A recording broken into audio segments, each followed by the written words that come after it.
In our last episode, we watched elephants stand in silence over the bones of their dead. It raised a question we couldn't answer in 9 minutes. What happens to the ones left behind? Every year, across Africa and Asia, calves lose their mothers to poaching, drought, culling, and old age. What happens next is one of the most studied and most misunderstood chapters of elephant life. This is part 2. This is what happens to the orphans. An elephant calf can nurse for up to 10 years and stay by its mother's side even longer. She is its food source, its protector, and its only guide to a landscape it hasn't learned yet. When sedies the loshnochpl, the calf loses the one animal that knew where the water was, which plants were safe, and how to read danger. Researchers who study elephant families describe what follows in stark terms. Calves become withdrawn, some stop eating. Some wander the herd searching, again and again, for a mother who isn't there. This isn't speculation.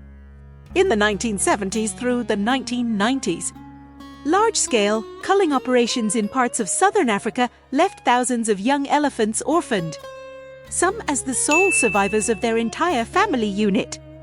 Decades later, researchers studying those survivors found something striking, signs that closely resemble post-traumatic stress in humans. Disrupted social behavior, heightened aggression, difficulty forming normal bonds later in life. It was some of the first hard evidence that trauma in elephants isn't just a moment. It can last a lifetime, and it can reshape an entire generation's behavior. But elephant society has a built-in response to this kind of loss. It's called lomothering, when females who are not the calf's mother take on the role anyway. Aunts, older sisters, even unrelated females in the herd will shield an orphaned calf, walk busy, and let it nurse there. Researchers have watched entire herds adjust their pace and route to protect a calf that isn't biologically theirs. It's one of the clearest examples in the animal kingdom of a social structure built specifically to absorb grief not bit as reap. But not every orphan has a herd left to return to.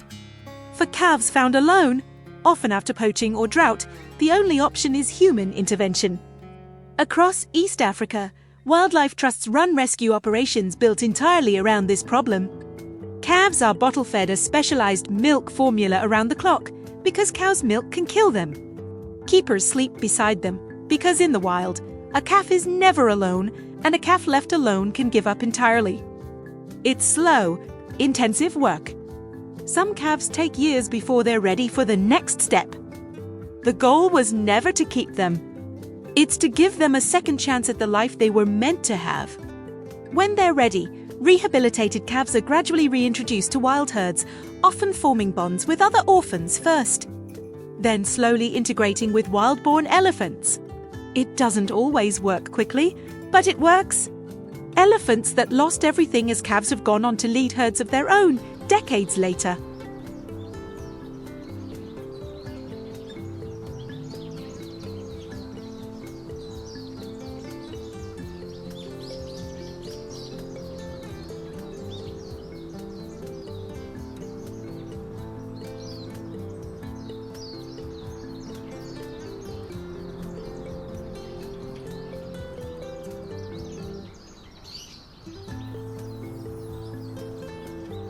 Arding part uno wiel in elephant's minds. Maybe the better question is what happens after, because a species that mourns and then rebuilds around its own broken families is telling us something about what survival actually looks like. If you want to see where these stories go next, subscribe and let us know in the comments which orphan story affected you most. Thank you for watching.